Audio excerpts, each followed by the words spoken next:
Did you know a man born into slavery taught himself to read, escaped against all odds, and became one of the most powerful voices for freedom and women's rights in history? Stay with us as we dive into the incredible life of Frederick Douglass. His story is one of courage, determination, and hope. A story that begins in chains, but ends with a legacy that changed the world. Before we begin, hit that like button, share this video with your friends, and subscribe so you never miss the untold stories of influential Black figures who shaped history. Frederick Douglass was born in 1818 in Talbot County, Maryland. He came into this world as someone else's property, with no rights and no future beyond the fields of slavery. He never knew his exact birthday, a simple piece of knowledge denied to so many enslaved people. He was separated from his mother when he was just an infant, and she could only visit him at night, walking miles just to see her child before returning to the fields by dawn. She died when he was still young, leaving him with a deep sense of loss and a life filled with uncertainty. As a child, Frederick lived in a world designed to break his spirit. He witnessed cruelty so severe it would haunt him for life. People beaten for working too slowly, families torn apart and sold away. Food was scarce, clothing was thin and ragged, and education was completely forbidden. But inside him burned a curiosity too strong to crush. Even as a boy, Frederick began to question why some people had freedom while others lived in bondage. That simple question grew louder with every passing year. When Frederick was about 12, an unexpected door to freedom opened. The wife of his slave owner, moved by kindness, began teaching him the alphabet. For a brief moment, the world of words was within his reach. But when her husband discovered what she was doing, he became furious. He forbade her from teaching Frederick another letter, saying education would make a slave disobedient and unfit for servitude. Those words lit a fire inside Frederick's young mind. If education could break the chains of slavery, then he would learn to read, no matter the risk. On his own, in secret, he studied any scrap of paper he could find. He tricked white children into teaching him new words, copied letters from discarded books, and read newspapers with trembling hands, afraid of being caught. Then he discovered a book that would change his life forever, The Columbian Orator. It was filled with speeches about liberty and human rights. For the first time, Frederick found words that matched the feelings burning inside him. Through those pages, he saw a vision of a different life, a life of freedom. But knowledge came with pain. The more he read, the more clearly he saw the injustice of slavery. Freedom felt closer than ever, yet impossibly far away. He made his first attempt to escape in his teens, but it failed, and the price was severe. Whipped, humiliated, and threatened, Frederick seemed destined to remain in chains. Yet he refused to surrender. Each setback only made him more determined. Finally, in 1838, at the age of 20, Frederick made a daring escape. Disguised as a free Black sailor carrying borrowed papers, he boarded a train heading north. Every moment was filled with danger. If caught, he would be dragged back to slavery or killed trying to resist. But Frederick made it. Within 24 hours, he crossed into free territory and reached New York City. For the first time in his life, he could breathe as a free man. Shortly after, he married Anna Murray, a free Black woman who had helped plan his escape. Together, they began a new life in the North, far from the chains of Maryland.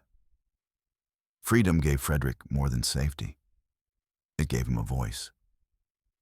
He began speaking at abolitionist meetings, telling audiences what slavery truly meant. People were stunned. They had never heard such powerful words from a man who had lived in bondage. Some even doubted his story, claiming no former slave could speak with such eloquence.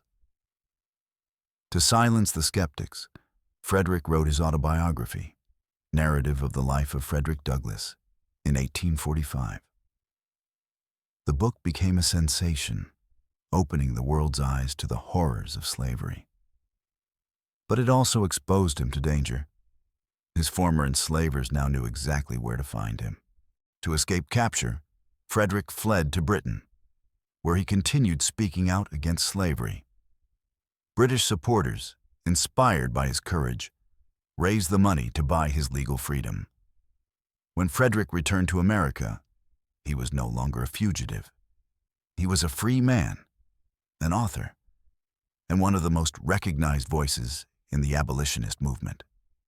But Frederick's vision of freedom went beyond ending slavery. At the first Women's Rights Convention in Seneca Falls in 1848, he stood beside leaders like Elizabeth Cady Stanton and Susan B. Anthony, declaring that women deserve the right to vote.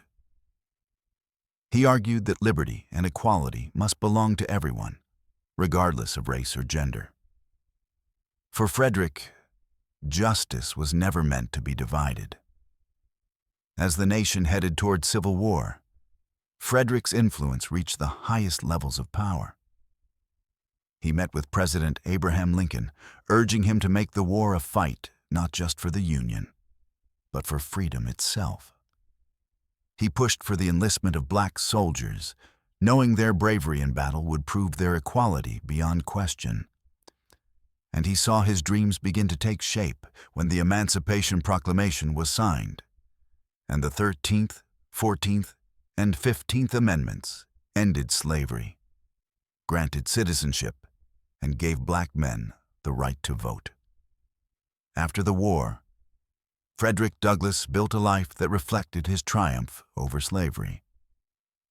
He bought a beautiful home in Washington, D.C., known as Cedar Hill, where he lived with his family.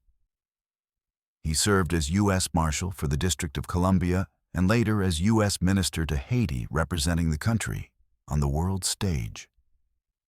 He wrote more books, delivered hundreds of speeches, and became a symbol of hope for millions.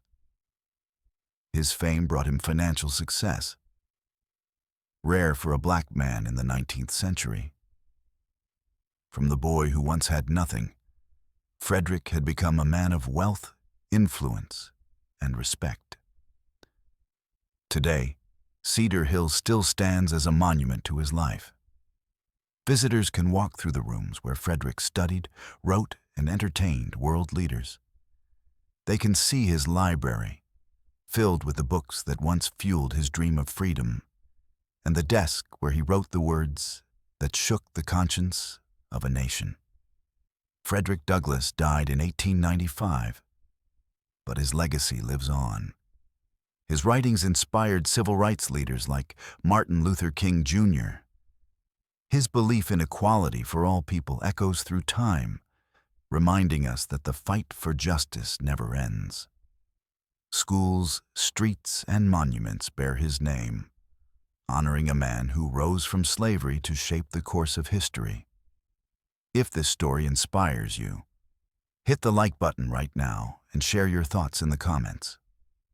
What part of Frederick Douglass's life amazes you the most? Subscribe so you never miss the stories of the people who changed the world. Frederick Douglass proved that courage, education, and determination could break any chain. He transformed his own life and helped transform a nation. His journey from slavery to statesman remains one of the greatest stories of resilience and hope ever told. If you believe his legacy should reach even more people, share this video, like it, and subscribe for more untold stories of the icons who shaped our world. Stay tuned. Our next story will inspire you just as much.